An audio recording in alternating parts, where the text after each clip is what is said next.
Une alias story à Natania, avec une habitante de Natania depuis plus de 11 ans.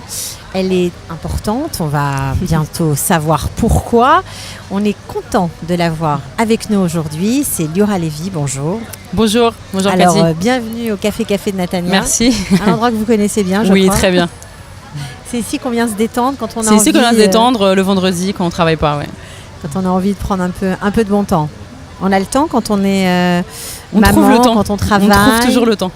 Ok. Alors vous êtes montée en Israël toute jeune, vous aviez 17 ans. Pourquoi vous êtes venue ? C'est par sionisme, un petit grain de folie aussi, je pense, qui donne la force à une adolescente, parce que finalement à 17 ans, on est adolescent, de quitter sa famille, de quitter les conditions qu'on connaît à Paris, les études, etc. et de venir pour vraiment... Moi, j'ai toujours dit pour fonder ma famille et pour faire mes études en Israël, pour me lancer vraiment dans la vie et être intégrée totalement au système israélien. Alors, c'est un discours que vous avez depuis longtemps. Vous deviez faire preuve de beaucoup de maturité parce que vous avez eu votre bac à 16 ans. Oui. Donc, à 16 ans, décider de venir quitter tout le monde et de venir s'installer en Israël, c'est quand même... C'est pas tout le monde. Voilà, c'est un peu... C'est pour ça que je dis un petit grain de folie. J'ai dû convaincre mes parents du sérieux de mon projet, en tout cas, que je quittais pas pour J'imagine qu'ils étaient pour pas faire des très bêtises partants. ou quoi que ce soit, que je quittais. J'avais un projet, c'était d'intégrer le Technion. Au bout d'un an, j'ai fait d'abord une mechina à Jérusalem au Machontal et ensuite j'ai intégré le Technion. J'ai fait des études d'ingénieur en informatique. Donc elle a une vision, Liora. Voilà, Elle a des plans. Voilà, j'avais un projet, Vous l'avez mené à bien. Je l'ai mené à bien. Alors le Technion, quand on est jeune, pas facile toujours, en plus française. Voilà. Est-ce que vous parliez l'hébreu ou pas ? Je parlais, quand j'ai fait ma LIA, un hébreu assez basique. Je lisais, j'écrivais, je parlais de quoi tenir une conversation au café, pas de quoi faire mes études. Au Machontal, j'ai renforcé mon hébreu. Et au Technion aussi, j'ai pas eu le choix.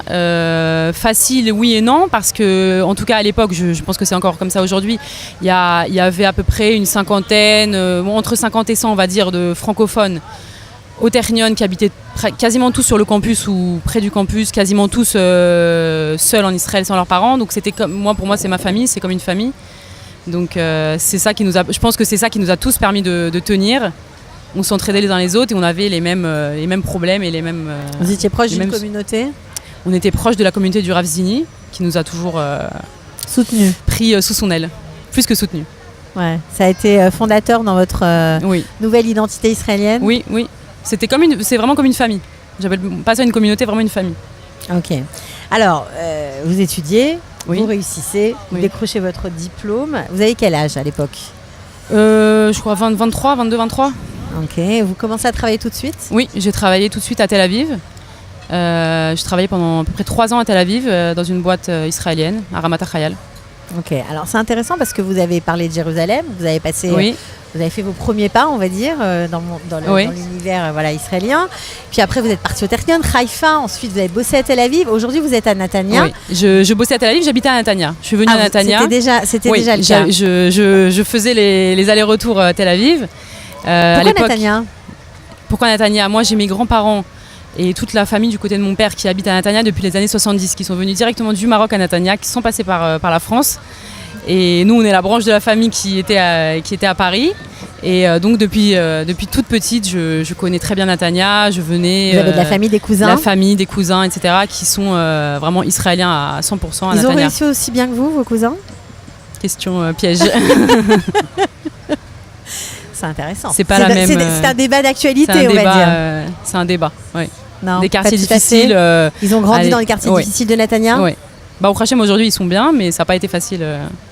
Ils ont passé des moments durs. Ok, alors vous avez continué, on va dire, vous avez bossé dans les startups, on peut dire ça comme ça, c'est toujours le cas aujourd'hui ? Non, je bosse dans une société qui est plus une startup, c'est une petite société. J'ai travaillé pendant 6 ans on a le droit de dire des noms de sociétés, à Amdocs, à Ranana, donc c'est une très grosse société israélienne. Et c'est vraiment très intéressant parce que votre attachement à Natania est vraiment profond parce que vous auriez pu, en général c'est comme ça que ça se passe quand on travaille j'ai dans une ville et qu'on est jeune, on peut bouger facilement. Non, j'ai toujours habité à Natania. Non, c'est ma ville en Israël. C'est votre ville en Israël. C'est ma ville. Il faut croire que oui, puisque faire des allers-retours quand on est jeune maman. Vous Voilà. avez 2 filles aussi. J'ai 2 filles, donc c'est vrai que j'ai eu mes 2 filles quand je travaillais à Ra'anana et ça devenait de plus en plus dur parce que oui, il y a un gros problème de circulation dans tout le pays et à Netanya spécialement. Donc après j'ai cherché du travail à Netanya, ce qui n'est pas chose aisée, mais j'en ai trouvé depuis 2 ans. Alors c'est ça qui est intéressant parce que vous bossez dans l'informatique, dans votre métier à Netanya. On est loin des stéréotypes. On dit qu'il n'y a pas de travail à Netanya, que les postes ne sont pas du tout de niveau. Donc on n'est pas là-dedans là, avec vous. Non, mais c'est une chance d'abord que j'ai eue, c'est une opportunité que j'ai eue de trouver une société à Netanya de high-tech. Il y en a, mais il n'y en a pas énormément. Quand je dis que je travaille dans la high-tech à Netanya, même chez les Israéliens, on me demande toujours « t'es sûr ?» Oui, je suis sûre, mais c'est rare. C'est rare et j'en ai parlé d'ailleurs dans les médias israéliens que je comptais faire en sorte justement de développer tout ça, tout ce domaine de la high-tech et pas que de la high-tech mais des sociétés qui viennent s'implanter à Netanya pour permettre justement aux jeunes de ne pas quitter Netanya ou alors de ne pas devoir être des heures et des heures dans les embouteillages ou dans les transports tous les jours. Alors on vous sent très militante, on voit en vous que vous avez toujours été active, soit dans des mouvements estudiantins, soit justement en tant que bénévole. C'est quelque chose qui est important, l'engagement pour les autres, pour Liora ? C'est quelque chose je vais dire, c'est quelque chose qui est presque dans mes gènes, c'est quelque chose qui est ancré en moi. J'ai grandi dans une famille comme ça, j'ai grandi avec un grand-père qui a toujours été président de communauté, qui a fondé des écoles en France, c'est une personne assez connue en France. Comment s'appelle votre grand-père ? Herbert Friedman, du Rincy. Il a eu beaucoup de postes toujours dans le social et toujours pour aider les autres. C'est quelque chose que j'ai respiré vraiment à la maison. Vous a marqué. Ma mère et ma grand-mère étaient conseillères municipales en France. Donc c'est quelque chose et puis toujours dans les associations, aider les gens. Vous passez quand même à la marche supérieure parce que c'est vrai. Le dire, hein, c'est pas un secret. Non, pas du tout. Le sait. En tout cas, ceux qui vous suivent, vous êtes numéro 3 sur la liste de Yoni Shedboun. Tout à fait. À Harai. Tout à fait. Alors, qu'est-ce qui vous a pris ? Qu'est-ce qui m'a pris ? Bah oui, parce que, aider, faire du social, être un peu militante, mais là, c'est la vitesse supérieure. C'est que j'ai toujours été depuis que j'ai fait Malia, même avant, mais bon, depuis que j'ai fait Malia, que ça soit au Technion, que ça soit à Netanya, dans, on va dire, le social, aider les gens qui avaient un peu de mal, etc. C'est un truc naturel. C'est un truc naturel. J'ai jamais été dans une association spécifique, mais ça a toujours été naturel. Et c'est parce que vous aviez une double culture. Alors j'ai la double culture, j'ai les 2 langues. Vous connaissez le système quasiment parfaitement, et je connais très bien le système, les 2 systèmes. Je dirais même que je connais mieux le système israélien parce que finalement j'ai fait Malia à 17 ans, donc j'ai jamais été maman ni adulte en France, et surtout quand j'ai fait Malia et que je me suis retrouvée maman au Ghana avec les autres mamans, etc., françaises, que j'ai vu complètement désemparées finalement, parce que c'est des gens qui n'ont pas la langue, c'est des gens qui n'ont pas le système, c'est des gens qui ont eu des enfants. Moi c'était ma première, donc je découvrais ce que c'était être maman en même temps que d'habiter en Israël. Les autres qui avaient déjà 2-3 enfants qu'ils avaient eu en France avec le système scolaire et tout ce qu'on connaît en France, se retrouver complètement désemparés parce qu'ils sont toujours la comparaison et le système est totalement différent. Donc j'ai toujours été comme ça dans l'aide. Je pense que l'aide que j'ai apportée à ces gens-là, que ça soit en live, en vrai, et aussi virtuellement sur les réseaux sociaux, où les gens s'adressent à moi. Oui, on pose des questions. C'est quelque chose qui reste quand même limité, même si sur les réseaux sociaux on touche quand même beaucoup de monde, ça reste quand même limité. Et puis je n'ai pas les moyens, donc j'aide avec ce que je peux, avec mes connaissances, je n'ai pas des moyens concrets. Le fait de rentrer en politique, et donc je me présente sur la liste de Yoni Shedboun pour être conseillère municipale à Netanya. À Harai, la liste de Yoni, ça me permettra, si Dieu veut, si on est élu, c'est ce que j'espère, d'avoir vraiment les moyens concrets. Les moyens financiers, les moyens humains. Financiers, humains, de ressources, c'est pas que financier. Il y a des choses qui peuvent être faites avec très peu de finances, mais à l'échelle d'une ville, de plus influencer sur mon GAN avec ma fille et la GANénette, mais d'influencer sur tous les GAN de la ville. De plus influencer vraiment sur vous habitez Netanya depuis 11 ans, on l'a dit, la ville a énormément changé. Vous la connaissez depuis les années 70. Donc non, 80. 80, ouais, vous êtes plus jeune que ça, mais bon. On va dire par votre famille. Oui, bien sûr. La ville est devenue très belle. Est-ce que c'est quelque chose qui cache une réalité beaucoup moins glorieuse ? Alors, la ville, vous parlez des années 70 ou 80, donc la ville a énormément changé. Mais on peut mettre ça sur le compte de la croissance générale du pays et de tous les pays d'ailleurs. Si vous comparez même n'importe quelle ville dans le monde, il y a 20 ans, c'est pas ce que c'était, les gratte-ciel, etc. La ville s'est beaucoup développée dans certains quartiers, nouveaux quartiers, on va dire, avec une population un peu aisée. La maire actuelle a attiré beaucoup de populations de l'extérieur de Netanya pour venir s'installer à Netanya. Ça, il n'y a pas de souci, elle a fait un très bon travail. Mais il y a tous les quartiers qui sont un peu plus défavorisés, un peu plus durs, des populations avec, on va dire, une couche socio-économique un peu plus basse. Mais c'est même pas la peine d'aller dans les quartiers comme Kiryat Nordo, Dora et Zorim, ne serait-ce que le centre-ville, la rue Herzl. Franchement, ça ressemble pas à une grande rue d'une grande ville, que ça soit en Israël ou si on compare avec l'Europe qu'on connaît. Alors, est-ce que ce sont des quartiers où il y a beaucoup d'Olim Khadashim et est-ce que c'est aussi une des raisons de votre engagement ? Les Olim Khadashim, aujourd'hui, en tout cas je parle pour les Français, mais bon, il y a évidemment les Russes, les Éthiopiens, etc. On peut dire qu'aujourd'hui sont dans toute la ville. Il n'y a pas un quartier de Olim. De Français, vous voulez dire ? Oui, de Français. Il n'y a pas un quartier de Français. Les Français se mettent dans tous les quartiers. Alors, il n'y a pas un quartier où il n'y a pas de Français en gros. Il n'y a pas de quartier où il n'y a pas de Français. Tout le monde connaît évidemment le Kikar, hein, c'est très connu, etc. Mais il y a des Français partout. Partout, parce qu'ils vont aussi dans ces quartiers parce que c'est moins cher. La Alia de France n'est pas une Alia qui est uniquement composée de gens. Alors il y a les stéréotypes qu'on connaît, les gens qui arrivent et qui achètent un appartement en cash. Ça reste, je pense, une minorité, une très grande minorité. Il y a beaucoup de gens qui arrivent, qui ont besoin d'aide sociale, qui ont besoin de payer des loyers à prix raisonnable et qui donc se tournent vers tous les quartiers. Qu'est-ce que vous avez envie de faire aux côtés de Yoni Shadboum ? Quelle est vraiment votre motivation et pourquoi vous vous êtes engagé à ses côtés ? Pourquoi lui et pas un autre ? D'accord. Alors Yoni, d'abord, je l'ai connu personnellement l'année dernière et je le connaissais parce que c'est une personnalité publique. Mais vraiment, quand je l'ai rencontré, j'ai vraiment été impressionnée et c'est une personne que j'admire par son parcours.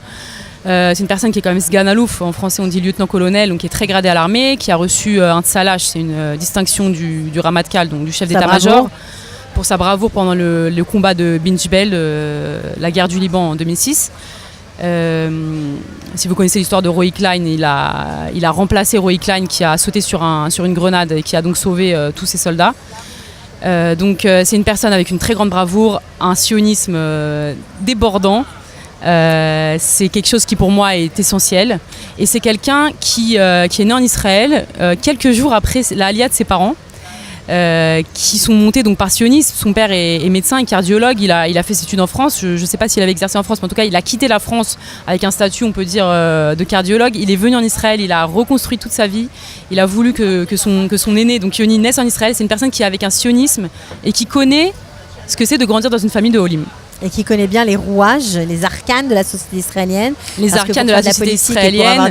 D'abord, Yoni était Chaver Knesset à l'âge de 33 ans, ce qui est quand même en soi déjà pas mal. Il était vice-président de la Knesset. Il est, comme j'ai dit, il est gradé à l'armée, donc c'est quelqu'un qui connaît parfaitement la société israélienne. Il a étudié au Ben Troumi à Herzliya, donc il connaît toutes les couches de la population. Il a aussi étudié à Jérusalem, donc c'est quelqu'un qui connaît. Il a grandi à Netanya. Sur cette plage, il a joué au foot, voilà.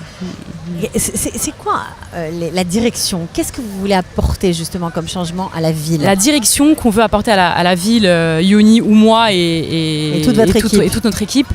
D'abord, sans parler des Olim Khadashim, c'est donner une direction beaucoup plus sociale, s'intéresser aux gens, s'intéresser à l'éducation, s'intéresser aux jeunes, ne plus s'intéresser seulement au béton, aux constructions, s'intéresser aux infrastructures. Quand on construit des tours à Ir Yamim, qui est un quartier relativement nouveau à Netanya, au sud de la ville, et qu'on ne construit pas de nouvelles routes pour rejoindre Tel Aviv, ça crée des embouteillages, ne serait-ce que pour sortir du quartier de 45 minutes le matin. Je ne sais pas si vous imaginez ce que c'est. On n'est même pas encore arrivé sur le Kvish Achov, sur la route qui mène à Tel Aviv. Tout ça, c'est des choses qui ont été faites, donc on ne peut pas tout régler maintenant, mais c'est des choses qu'on veut apporter à la ville. Les quartiers qui ont été laissés pour compte pendant des dizaines d'années, les réhabiliter, s'intéresser aux jeunes, c'est l'avenir de notre ville, que ce soit les Olim Khadashim ou les Israéliens. Et puis tout le côté des Olim Khadashim qui a été, en tout cas des Français, délaissés, On voit le résultat aujourd'hui des jeunes, des adolescents français, enfin francophones, qui ont fait leur alia récemment ou pas très récemment, qui traînent, qui savent pas trop quoi faire de leur vie, comme on dit, qui traînent sur le kikar, qui font toutes sortes de bêtises. Vous pensez qu'il y a une force, il y a quelque chose de spécial dans cette génération? Bien sûr qu'il y a quelque chose de spécial. Vous pensez qu'ils ne sont pas, il y a quelque chose sont pas valorisés? Il y a quelque chose de très spécial parce que c'est une alia qui est une alia énorme dans les dernières années en Israël et spécialement à Netanya. Et c'est une alia qui ne ressemble pas aux alias précédentes. Donc je pense que traiter les Français comme on avait traité à l'époque les Russes ou les Éthiopiens ou les Yéménites, etc. Et ça ne veut pas dire que ceux-là ont été traités de la manière qu'il fallait. Attention, hein. Il y a aussi des problèmes là-bas. Mais traiter tout le monde de la même façon, c'est complètement faux. On vient d'une culture bien spécifique et si on ne comprend pas d'où on vient, on ne pourra pas aider ces gens. Ne serait-ce que les problèmes scolaires, quand on connaît, moi j'ai grandi, j'étais à l'école de l'Alliance à Pavillon-sous-Bois toute ma scolarité, on connaît le système scolaire français, en plus le système scolaire juif en France, les enfants sont très encadrés, très serrés, très suivis. On arrive en Israël, un système totalement différent que moi personnellement j'adore et que je défends tout le temps. Mais il est très très différent et les parents sont désemparés, les enfants se retrouvent avec une certaine liberté, donc évidemment ils en jouent, c'est normal. Et ça crée des catastrophes, des adolescents, je ne veux pas dire de choses ici. Alors que ça pourrait être une population qui a tellement à apporter au pays et à la ville. D'accord. Un projet peut-être pour finir, quelque chose qui vous tient à cœur? Vraiment, pour moi, c'est aider les jeunes parents qui sont confrontés vraiment au système scolaire israélien. Je me sens impliquée dans ça, puisque je suis moi-même jeune maman, donc je peux les accompagner vraiment avec mon expérience aussi personnelle. Et tous les Olim, c'est vraiment le projet. Ok. Bon, bah alors bonne chance. Merci beaucoup. À bientôt. Merci. Ciao.